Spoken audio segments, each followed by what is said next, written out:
नमस्कार। पिछले वीडियो का लिंक डिस्क्रिप्शन बॉक्स में है, जिसमें हमने देखा था कि सपरिषद आदेश क्या होता है ब्रिटेन के संविधान के संदर्भ में, क्या एक बहुत महत्वपूर्ण अवधारणा है। और आज हम सपरिषद आदेश एवं कानून में क्या भेद है यह जानने का प्रयास करेंगे। हमने देखा कि सपरिषद आदेश राजा का आदेश होता है जिस पर प्रीवी परिषद की मोहर लगी होती है, जबकि कानून का निर्माण संसद के द्वारा किया जाता है और संसद के दोनों सदनों से पारित होने के पश्चात जब इस पर राजा के हस्ताक्षर हो जाते हैं तब कानून का निर्माण होता है। हमने ये देखा कि सपरिषद आदेश लंकास्ट्रियन काल में हेनरी चतुर्थ के समय ही प्रारंभ हो गए थे, इसलिए यह एक प्राचीन प्रथा है राजा के द्वारा दिए जाने वाले आदेशों की, और ये एक अभिसमय का परिणाम है। राजा के आदेश होते हैं और प्रीवी परिषद की उन आदेशों पर मोहर होती है। प्रीवी परिषद राजा के मंत्रियों का समूह, राजा की मंत्री परिषद का नाम प्राचीन नाम प्रीवी परिषद, यह आज भी ब्रिटेन में विद्यमान है, किंतु अब यह संस्था बहुत अधिक महत्व की नहीं है, किंतु जो इसकी मोहर है वो आज भी इसके महत्व को, प्राचीन महत्व को दर्शाती है। यद्यपि व्यवहार में प्राचीन काल में जो कार्य प्रीवी परिषद के द्वारा किया जाता था, आज वो सभी कार्य, बल्कि उससे भी अधिक महत्वपूर्ण स्थिति कैबिनेट ने हासिल कर ली है। कानून जो है वो एक अधिक आधुनिक अवधारणा है और संसद 18वीं शताब्दी में मुख्यतः संसद ने जब कानूनों का निर्माण करना प्रारंभ किया, उन पर राजा की अंतिम स्वीकृति या अंतिम हस्ताक्षर, इस तरह से कानून बनते हैं। जनता के दृष्टिकोण से सपरिषद आदेश और कानून दोनों ही बाध्यकारी हैं, जनता के लिए दोनों ही पवित्र हैं। जनता को इन दोनों का ही पालन करना पड़ेगा, इन दोनों का ही उल्लंघन करने पर न्यायालय दंडित करेगा। इसलिए नागरिकों के दृष्टिकोण से सपरिषद आदेश और कानून समान महत्व रखने वाली दो कानूनी स्थितियां हैं। सपरिषद आदेश केवल उस विषय में लाया जा सकेगा जिस विषय में पहले से कोई कानून विद्यमान नहीं है। इसका मतलब यह है कि सपरिषद आदेश तब लाया जाएगा जब किसी ऐसे विषय में आवश्यकता उत्पन्न हो गई है और उस विषय में कोई कानून नहीं है, तब उस कानून की रिक्त स्थान की पूर्ति के रूप में सपरिषद आदेश को लाया जा सकेगा। सपरिषद आदेश एक अस्थायी उपबंध है, जबकि कानून स्थायी होते हैं। एक बार जब कानून बन जाता है तब वह अनंत काल तक तब तक चलता रहेगा जब तक संसद स्वयं उन्हें समाप्त न कर दे। इस तरह प्रभाव की दृष्टि से कानूनों का प्रभाव अधिक होता है, जबकि सपरिषद आदेश तो केवल एक छोटे से कालखंड के लिए, कुछ महीनों के लिए ही बनाया जा सकता है।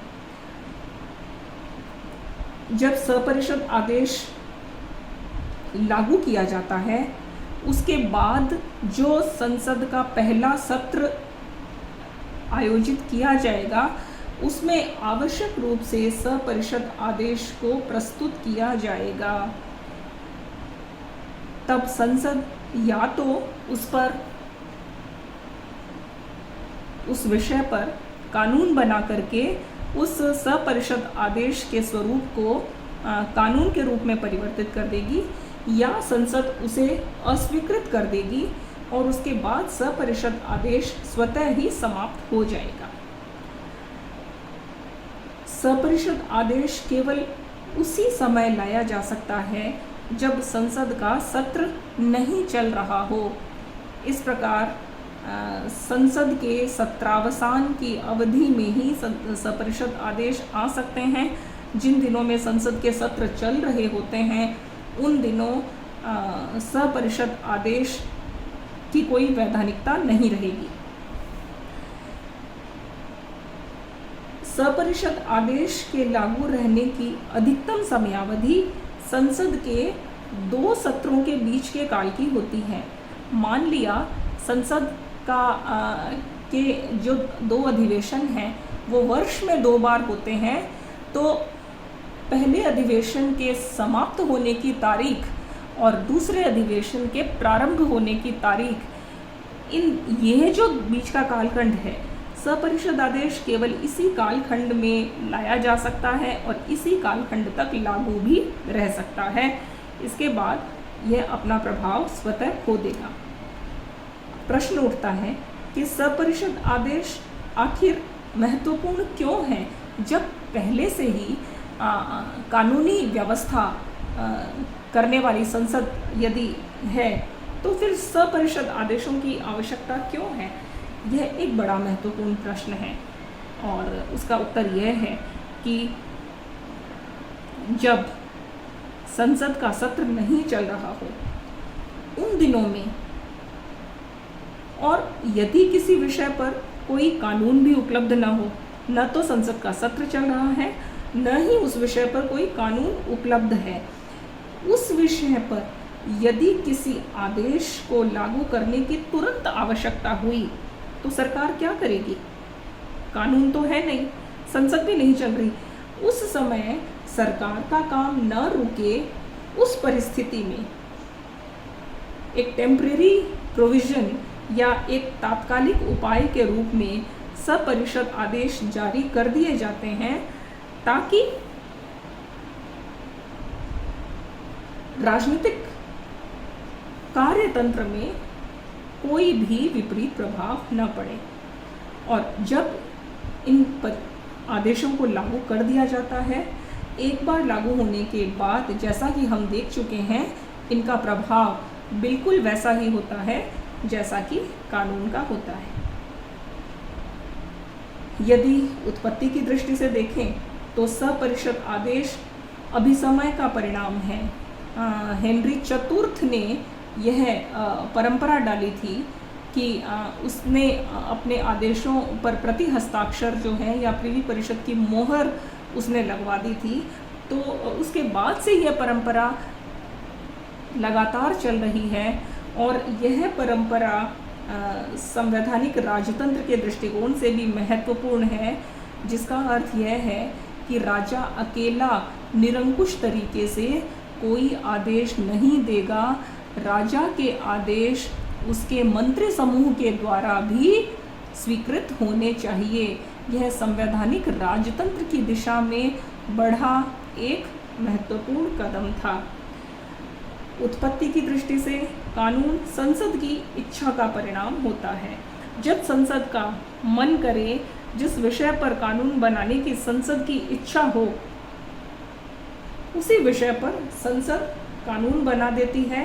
इसलिए कानून निर्माण करने वाली ये जो संसद है, यह सर्वशक्तिमान है, संप्रभु है, सुप्रीमेसी ऑफ पार्लियामेंट है, जबकि सपरिषद आदेश केवल तात्कालिक उपबंध हैं।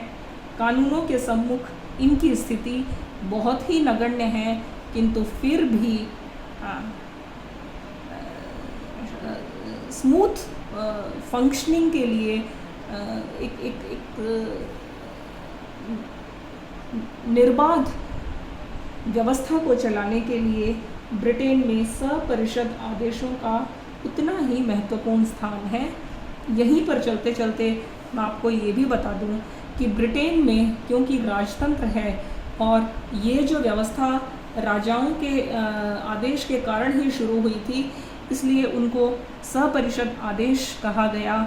किंतु यह व्यवस्था शासन के दृष्टिकोण से इतनी सहयोगी रही कि अन्य देशों ने भी इस व्यवस्था को अपना लिया, किंतु उसका नाम बदल करके अध्यादेश कर दिया। तो इसका अर्थ यह है कि अन्य देशों में जिसे अध्यादेश कहते हैं, ब्रिटेन में उसे सपरिषद आदेश कहते हैं और ब्रिटेन ही इनकी उत्पत्ति का स्थान है। सपरिषद आदेशों का महत्व हम केवल इस एक पंक्ति से समझ सकते हैं कि एक कार के लिए जो महत्व स्टेपनी का है, एक राजनीतिक गाड़ी के लिए वही महत्व सपरिषद आदेश का है।